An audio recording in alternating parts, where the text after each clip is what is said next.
Welcome to the Predictive Playbook for Monday, May 24th, 2021. I'm your host, John Ryan, and I'm pleased to have on for the second time Joe Madden of Joe Madden Sports. And she, if you don't remember Friday's show, she went a perfect 3-0 on the NHL card, and truly a very knowledgeable and intelligent, astute NHL bettor, but she's not limited to just the NHL either.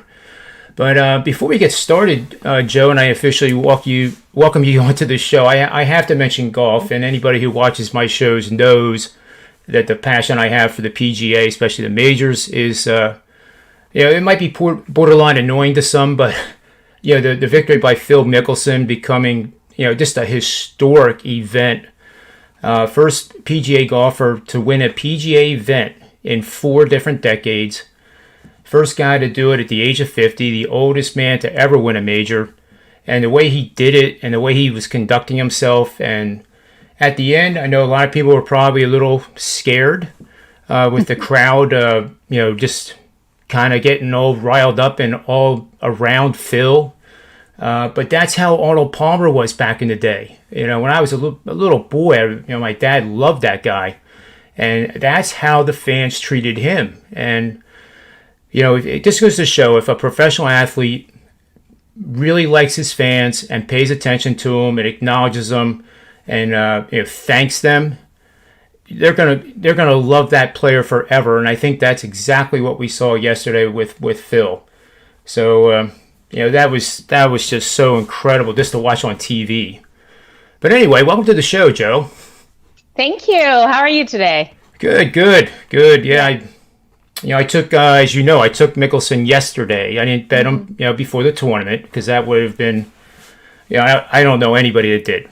He must have been 200 to 1, or at least 150 to 1. Yeah. But Sunday I did because it was one of those contrarian picks with, it was objective, but everybody in the world was on Koepka. And it wasn't a bet that I don't like him. It was just that when Phil got to be plus 275, plus 300, I started thinking like, wow, this is worth at least two doses of pizza money, and then I can go to Chick-fil-A if I win. So that's what I'm going to do today at lunchtime, I think. But anyway, let's get on to the NHL, because that's really getting exciting. There's been some incredible upsets. As I said, you went 3-0 in the show. We had Montreal on Saturday over Nashville, which went over easily, 4-3 overtime Nashville win. And, of course, the Winnipeg Jets at plus 175. Yeah. And that is probably the most surprising series, because if I remember the game right, in Game 3, they were trailing 3-1 and scored 3 goals in a little more than 4 minutes. And it was just a complete Edmonton collapse. Edmonton in the first game was a pretty strong favorite, and now they're down to, it's almost like a pick'em game for the sweep. So do you think Edmonton has anything, left to fight back and get back into the series? No, you know what? I have no faith in Edmonton. Edmonton's one of those teams that will play down in regular season. In this postseason, they've been absolutely terrible. Yesterday, they lost. There was 2 goals within 16 seconds on them. Mike Smith he fell apart. It was not the game Edmonton needed to play. They needed to come out and win last night, and now I think they are this close to being swept. It might happen, you guys. The Jets are they have their number. It's like they have their playbook. They know exactly what Edmonton's going to do right now. And it's awful. And, Edmonton's still the favorite at minus 120, I'm seeing right now. The Jets plus 100, because everyone thinks Edmonton has to win. Edmonton has to win. Well, the Jets are doing everything. They're limiting Connor McDavid. They're not letting him get off in the third. Like, that third period yesterday was unbelievably sad for the Oiler fans. Oh, I can't imagine. Imagine. I was on Edmonton yesterday, and I've got new neighbors down the street, and they definitely know what I think of Edmonton now. Well, good for you on that. That's good. But the one crazy thing, and I'm a numbers guy. I play around with databases and that kind of thing, is that the Jets, on expected goals allowed, and then also the higher danger chances that have been created, because of a breakdown in their defense, has not been exploited by Edmonton. And to your point, I think that actually reflects that it's not bad defense giving up those high probability chances that Edmonton just hasn't scored on is that they have their number and they're in their head. And I would take the plus money here and look for the sweep. I think Edmonton is just completely unraveled, and the season is close to over for them. Yeah, and one stat that I absolutely love about this is the Jets are 5-0 as an underdog in their last 5 games. So I'm loving this, you guys. I think the Jets are going to come in firing, and like I said, they have their number. They have the Oilers' number. Yeah, and I'll add this, if you don't mind, Joe. The database says that you play against a favorite, which now Edmonton is, after that team had lost 4 or 5 of the last 6 matches and has a win percentage between 51 and 60%, playing in the second half of the regular season, including the playoffs. That has hit 63%. We're on a dog. It's 69 and 42 record over the last 5 seasons, and it all points to Winnipeg. Absolutely. I love it. I really think they need to take it tonight. So do the sweep, just like Colorado, and let's get on to round 2 for these teams. Yeah, and speaking of Colorado and Boston, what did you think of those series ending so quick? Okay, Colorado, I absolutely was blown away by. I thought they would sweep it, but going 4-0 in their last game, they just dominated. Or was it 4-0? No, the last game, they got the 2 empty netters. Sorry, I'm thinking of the wrong game. Yeah, they got those 2 empty net goals. They pushed the over in that game. They absolutely flew on the ice. It was incredible to see. St. Louis just didn't have anything in them. It looked like they were playing regular season and didn't have the fight. So I loved watching this. I really think Colorado is in round 2 going to have a fun time with Vegas, because I'm predicting Vegas is going to take this one against the Wild, but it's going to be anyone's game when we get to that point. So I'm excited. Yeah, it's just going to get better and better. It's what the playoffs are all about. And speaking of Vegas, they play tonight as well. And they do. Minnesota I see is like a plus 145, plus 150 dog. In early morning betting action here. They're at the Vegas Golden Knights in Las Vegas, obviously. How do you see this game playing out? You know what? I've always called Vegas in 5 from the very start. Do I want to see the Wild win tonight? Absolutely. I would love to see this series keep going, because this is one of the best series, I think, of all of the teams. But I'm not sure if it will happen. I'm seeing the Wild really struggle offensively. Vegas just owns them on all ends of the ice. It's a really hard series for the Wild.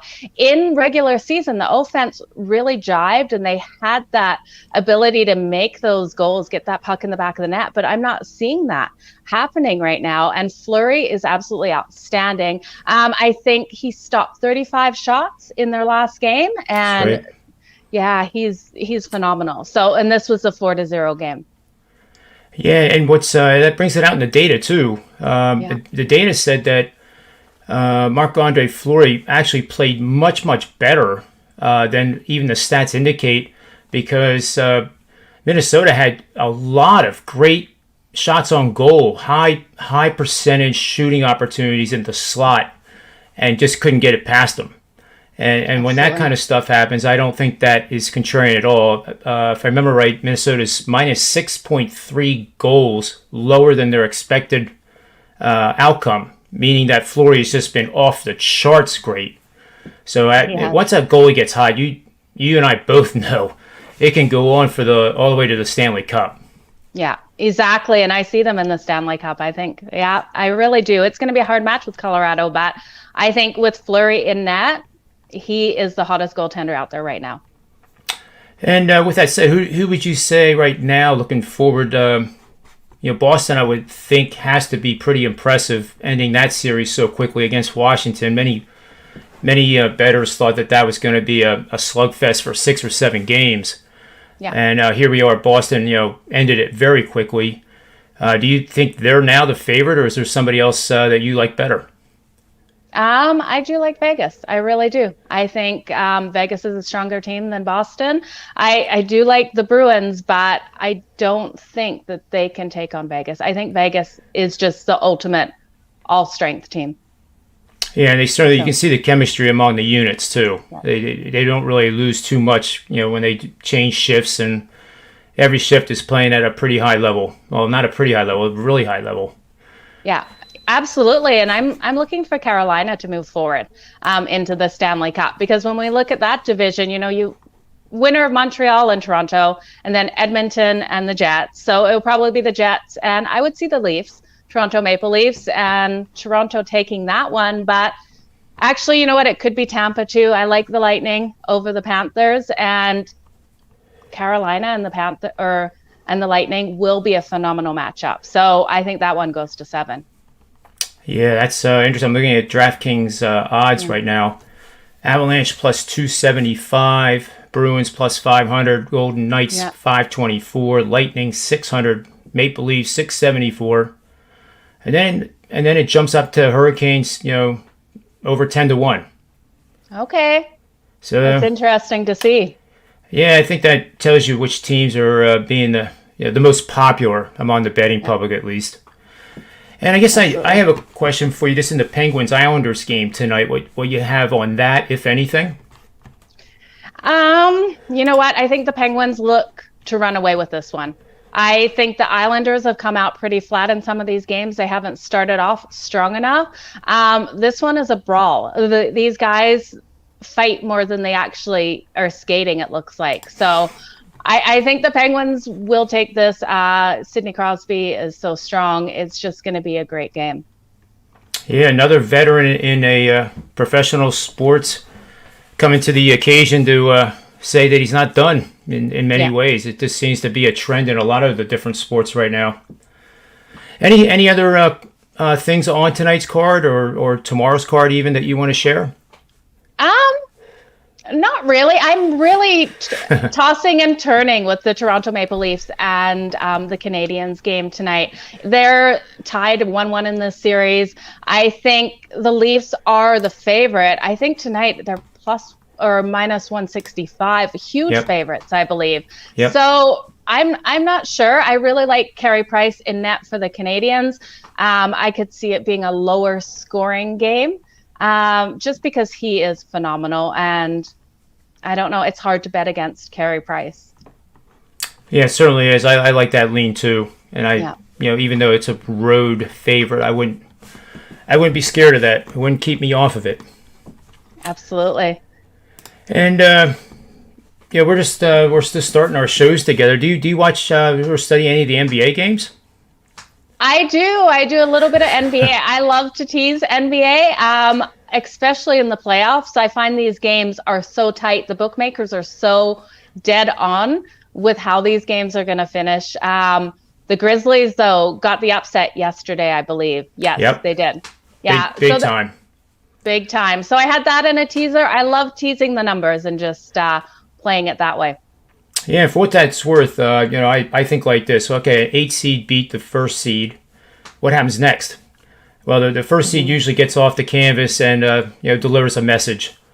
Even though Memphis won, I think Utah comes away with the series. But let's not forget, the last time an 8 seed upset a number 1 seed was the Memphis Grizzlies in 2011. That's right. I forgot about that. That's why they play 7 games. It's not over until it is over. And I like the Sixers coming out of the East for what it's worth, and then the Clippers, who also did not play very well in their first game, so they'll be looking to rebound too. But the Sixers yesterday looked pretty solid, strong, defensively strong. Absolutely, they did. So, are you liking the overs or the unders in playoff NBA? Well, that's a great question. I had 2 unders yesterday. One was a 5%er, which is the top that I release, and they're very rare. And it was very nerve-wracking down the stretch. It was the Knicks Atlanta under 213.5 or 214, whatever it is. It ended at 212. So I was definitely cheering on the players involved to make it a non-overtime game, because it went right down to the wire, and it could have easily gone to overtime, and that would have been that. And I had the under in the Lakers game, which that went under easily. They didn't even get to 200 points. So I think in the playoffs you're going to see a lot more unders. I know like the range between the high total and the low total for the regular season was pretty wide this year. It was 47.5 points, but you'll see traditionally the spreads on the total will narrow, and they'll narrow mainly because you're not going to see 246. You're not going to see 240. You're going to see 225 and under towards 200. So it's going to, I mean, between the NHL and the NBA going on at the same time, I mean, it couldn't be much better right now. Usually the NBA is just about done. Exactly. But having them start out basically the same time, and we got a lot of good sports coming up going into late June.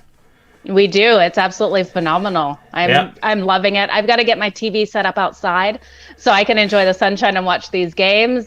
We might get nice weather here in Canada at some point, so I'm fingers crossed. We got basically snow this weekend. It was sleeting. Oh, wow. So, yeah.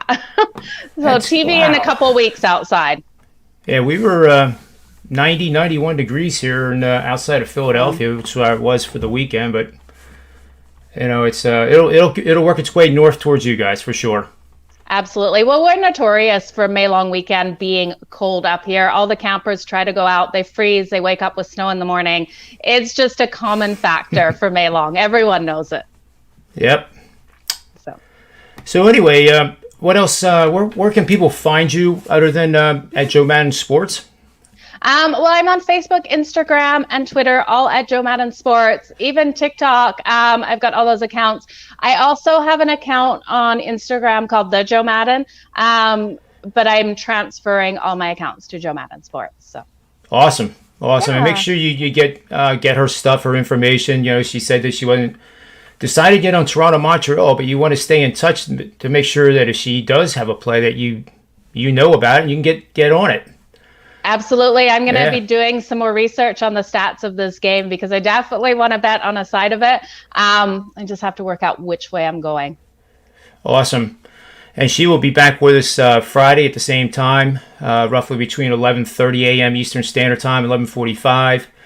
And we're talking about, she has 2 podcasts of her own that are pretty awesome. So I've been invited and honored to be on that podcast coming up. So at least on Friday morning, Eastern Standard Time, I get to be a guester, and possibly Wednesday night. And speaking of Wednesday night, I believe David Berman, my good friend and pal at ESPN, PGA Tour expert, that has personally made me a lot of money with his expertise. He'll be on your show, I believe, Wednesday night, so that's awesome. And He's actually going to be on it tonight. Sorry to interrupt you. Oh, that's right. No, that's fine. I want to get the right times here for sure. Yeah. So you don't want to miss that tonight at 9 o'clock Eastern Standard Time. That's a really good guest, and I'm sure there's others on there too.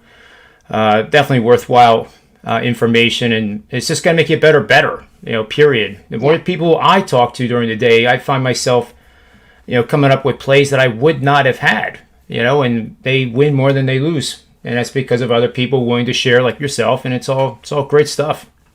Absolutely, guys. Yeah. So make sure you join myself and Cami P with David Berman tonight at 9 o'clock Eastern. The show is called Hustle and Grind, so I can't wait for it. We'll be live here on Twitter. I'll be watching for sure. Absolutely. You.